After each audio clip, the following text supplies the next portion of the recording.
김기표입니다. 신할찬 참고인님 좀 앞으로 나와주시겠어요? 방해 좀 그만하십시오. 이른바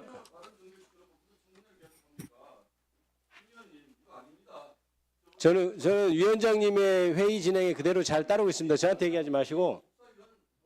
아니 제 발언에 방해하지 말아 주십시오.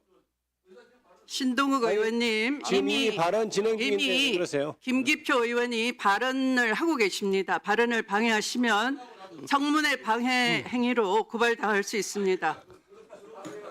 자, 청문회 회의 진행을 지금까지 고성으로 방해해서 오후 회의가 진행되지 못한 바 있습니다. 두 차례나 정회를 반복했습니다. 여러분들께서 피켓을 써붙이고 또 고성으로 회의 진행을 방해한다 한들 국민의 민심을 돌리지 못합니다. 역사를 멈추지 못합니다. 네. 내란을 신속하게 청산하기를 바라는 국민의 민심을 받드는 것이 아니 여러분들이 하실 일입니다. 의무입니다. 들어주시기 바랍니다. 제가 발언 계속 뜯으시겠습니까? 아니 뜯으시겠습니까? 신동욱 의원님 뜯으시겠습니까? 경고합니다. 조용히 하십시오. 경고합니다. 신 의원님 제가 의원의 발언을 방해하지 마시기 바랍니다. 끼어들지 마시기 왜 바랍니다. 발언 시간 10분인데 왜 5분으로? 그러니까 아니 비사진행 발언을 의원님이 회의가 시작됐는데 아무 때나 달란다고 되는 겁니까? 청문회 진행을 방해하지 마시기 바랍니다. 의원이 이미 발언권을 얻었고 순서에 따라 진행되고 있습니다. 달라면 다 줘야 되나요? 제 질의 시간을 방해하지 말아 주십시오. 부탁드립니다. 지금 아니 발언 시간이잖아요. 발언 시간이니까 주는 거지. 우리도 의사 진행 안 했어요. 이 순서 기다리십시오. 의사 순서대로 해야죠. 우리도 말을 해야 하니까요. 그러니까 안 주시면 좀 기다리라고요. 안 주시면 때 쓰지 말고. 지금 발언을 하시는데 왜 굳이 때를 써요? 지금 때 쓰고 있는 거지. 발언하는데 왜 끼어드냐고요? 때 쓰지 마요.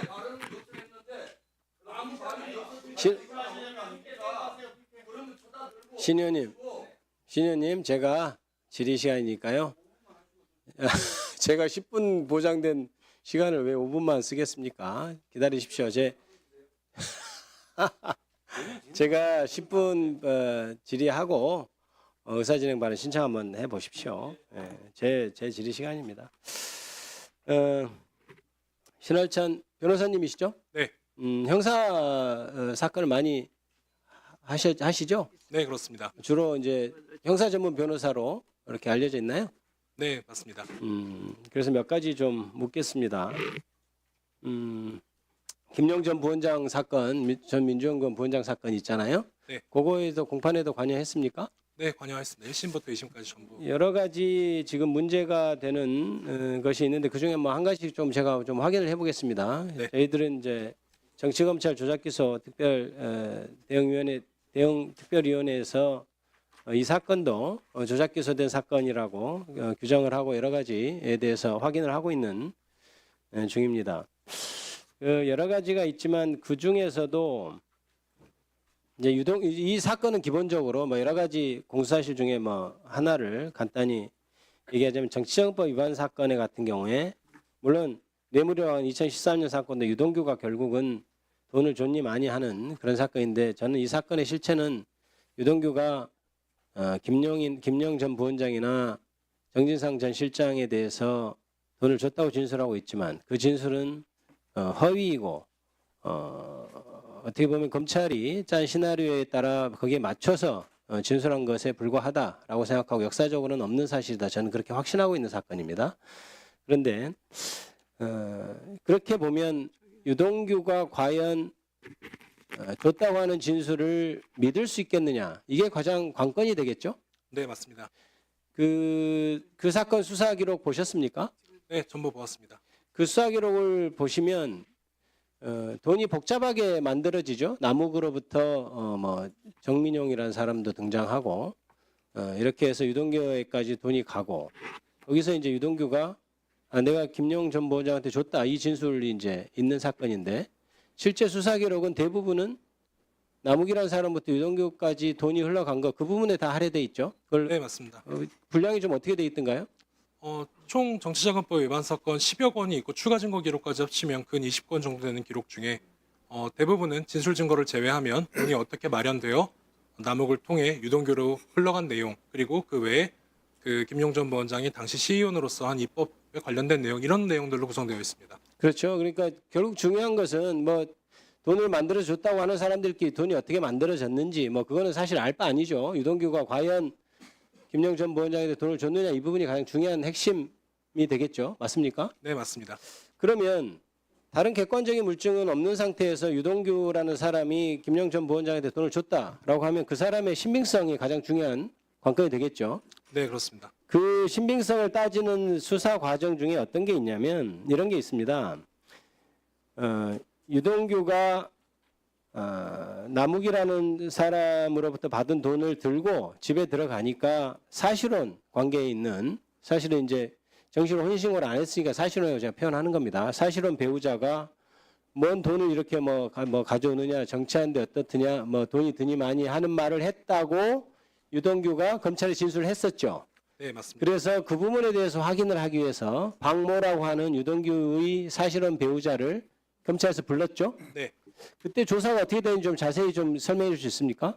네, 먼저 앞에 배경부터 말씀을 드리면 2022년경 마이크 좀 가까이. 키가 2022년경에 너무 크셔서. 예. 이 수사가 이루어졌는데 네. 22년 7월 말경 이후로는 유동규가 그 사실혼 배우자를 포함해서 그 어떤 사람과도 접견 내역이 없습니다. 네. 7월 말부터 이 사건 지금 제가 말씀드리고자 하는 10월 중순까지 그 누구와도 접견 내역이 없는 것으로 보아 검찰에서 혹시 일반 접견 제한 조치를 한 것이 아닌가 추정하고 있고 2023년, 이게 22년입니다. 22년, 네네네. 네.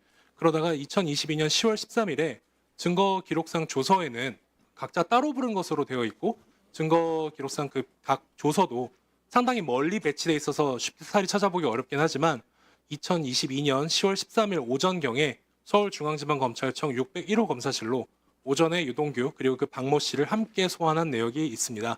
그리고 조사를 한 검사와 검찰 주사 또한 동일인이어서 사실상 대질 조사가 이루어진 것으로 보입니다만 조서는 대질 조사로 작성되지 않았고 각자 따로 조사를 받은 것처럼 되어 있습니다. 그러니까 결국 이제 들리기에 따라서 복잡하게 보일 수도 있지만 이런 거죠.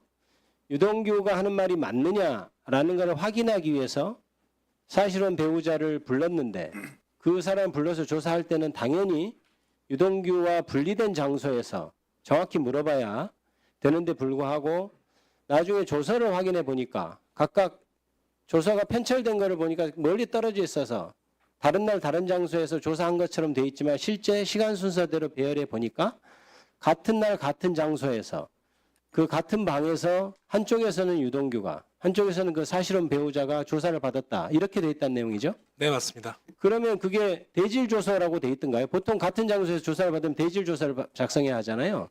대질 조서로 되어 있지 않고 각 조서에도 상대방이 같은 장소에 있었다는 사실은 드러나 있지 않습니다. 그게 그러면 말이 되나요? 지금 유동규 자체의 진술의 신빙성을 따지기 위해서 사실은 배우자를 조사하는데 같은 장소에서 옆에서 들리게 아니면은 그 조서는 지금 실제로 동영상이 아니기 때문에 어떻게 지금 뭐 코치를 했을 수도 있고 한데 그것들은 우리가 알 수는 없는 것이고 그런 상황 그게 적절한 조사입니까? 제가 평가할 위치에 있지는 않습니다만 일반적으로 보지 못했던 일이긴 합니다. 그거는 말이 안 되는 거죠. 왜냐하면 지금 이 사람은 A의 진술의 신빙성을 따지기 위해서 B를 불렀는데 B하고 A로 같이 있는 자리에서 그걸 확인하는 게 말이 되겠습니까? 그런데 마치 그것도 수사 기록이 다른 시간에 하는 것처럼 해서 멀리 떨어져 있어서 일반 사람 쉽게 알 수 없는데 굳이 대조를 해보면 딱 같은 시간 같은 장소에 조사받았다 이런 내용이죠. 네, 맞습니다. 또 한 가지 보죠. 지금 항소심에서 구글 타임라인이 제출됐다고 하는데요. 네, 맞습니다. 구글 타임라인이 뭐죠? 구글 타임라인은 구글에서 제공하는 사용자의 위치 기반 서비스를 통해서 방문한 장소와 경로 등을 그 이용자가 확인할 수 있도록 제공하는 서비스이고 보통 통상의 경우에는 사실 이용하고자 하는 본인 의지 없이도 대부분의 분들은 그냥 수집되고 있는 자료입니다. 우리가 핸드폰을 이렇게 구매해서 사서 갖고 다니면 그 구글 타임라인에 거의 자동적으로 내 동선이 나타나는 그런 경우죠. 네, 안드로이드 휴대전화를 위치 정보를 키고 이용하시면 전부 수집되고 있습니다. 지금 구글 타임라인이라고 하는 그 이른바 그 정보가 지금 세간에서 화제가 되고 있는 이유가 무엇인가요? 이 사건 관련해서 아까도 의원님 말씀하셨다시피 그 2021년 5월 3일자 정치자금 수수에 관해서 돈이 어떻게 만들어졌는지가 수사의 대부분을 차지합니다.